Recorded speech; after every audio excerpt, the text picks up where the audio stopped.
One pass ম্যানের সিজনের শুরুতে একটা শহর দেখানো হয় যেখানে অনেক সুপার হিরো রয়েছে এবং এখানে অনেক মনস্টার রয়েছে। তো সিজনের শুরুতে আমাদেরকে দেখানো হয় এখানে অনেক সিনেমা শুরু হয়, প্রথমে আমাদেরকে একটা বড় একটা ধামাকা দেখানো হয়। তো এই ধামাকা একটা লোক খবরে দেখলো, দেখার পর তার সুপার হিরো কস্টিউম পরে বেরিয়ে গেল। তার নাম হচ্ছে সাইতামা। সে একজন পৃথিবীর হিরো। সে এমন একটা হিরো যে প্রতিবার গিয়ে মনস্টারকে মেরে এসে তার ঘরে থাকে, তার কোনো ফ্যান ফলোয়ার নেই। তো এই কথা শোনার পর সেও রওনা দিয়ে দিল এই মনস্টারকে মারার জন্য। তো প্রথমে গিয়ে সুপার স্পিডে সে মেয়েটাকে বাঁচিয়ে নেয়। তখন এই মনস্টার তাকে বলে, আমার নাম হচ্ছে ভ্যাকসিন ম্যান, আমি মানুষের করা দূষণ থেকে আমার জন্ম হয়েছে, আর আমি পৃথিবীকে মানুষের করা দূষণ থেকে বাঁচাবো আর সব মানুষকে মেরে ফেলবো। আর এটা বলে সে সব থেকে শক্তিশালী মুডে চলে আসে। আর সাইতামা তাকে নর্মাল একটা পাঞ্চ মেরে দেয়। এই পাঞ্চের খেলায় তার অবস্থা খারাপ হয়ে যায়, সে ছিন্ন বিচ্ছিন্ন হয়ে মাটিতে পড়তে থাকে। আমাদের কাহিনী 3 বছর আগে নিয়ে যাওয়া হয়। তখন আমাদের সাইতামা 4 বছর মানুষ ছিল, আর সে বুখার এবং ভোগাইতে একটা মানুষ ছিল।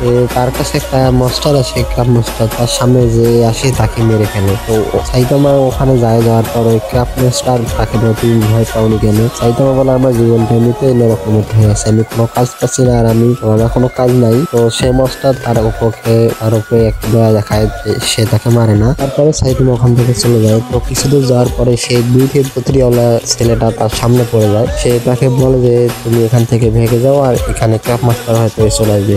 সেখানে ক্রাব মাস্টার খুব তাড়াতাড়ি চলে আসে, আর সাইতামা ভালো মানুষ হওয়াতে সে ছেলেটাকে বাঁচিয়ে নেয়। আর ক্রাব মাস্টারের সাথে লড়তে থাকার এক পর্যায়ে সাইতামা সে মাস্টারকে হারিয়ে দেয়। আর যেমনটা হয় আর কি, ঝড়ে বগ মারে সেইভাবে সাইতামা তাকে হারিয়ে দেয়। তার গলার টাইটা দিয়ে তার একটা চোখ বের করে দেয়। তো সেখানে সে সাইতামা ডিসাইড করে যে আমাকে অনেক পাওয়ারফুল হতে হবে, তাই সে প্রতিদিন ব্যায়াম এবং এক্সারসাইজ করতে থাকে। তারপর সে এইরকম পাওয়ারফুল হয়ে যায়। আর এইরকম ব্যায়াম এবং এক্সারসাইজ করার ফলে তার মাথার চুল সহ উঠে যায়। তো সে তখন থেকে এইরকম হিরোতে পরিণত হয়। তারপর এখানে একটা বড় একটা মনস্টার চলে আসে। সে এবং তার ভাই পৃথিবীতে রাজত্ব করতে চায়।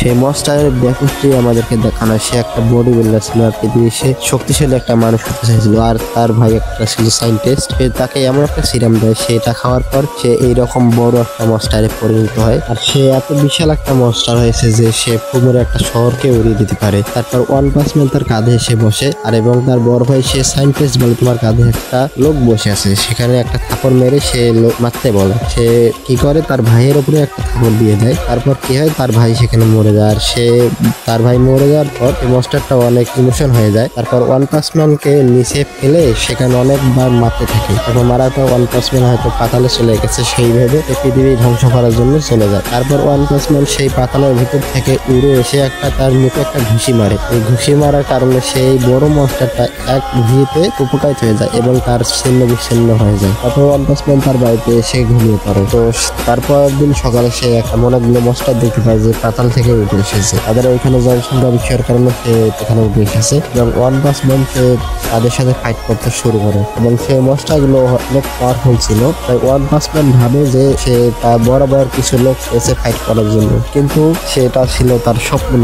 এবং সকালবেলা উঠে দেখে যে সত্যি সত্যি তার এখানে মনস্টার চলে এসেছে। সেই মনস্টার গুলো এবং বেশি একটা পাওয়ারফুল না। এই মনস্টারের উপর একটা জাম্প করে সাইতামা তার রাজাকে একটা শটে মেরে ফেলে। তো গাইস, আমি মুভিটা অনেক সংক্ষেপে এক্সপ্লেন করছি। আমার যদি কোনো ভুল হয়ে থাকে তাহলে আপনারা ক্ষমা করে দিবেন।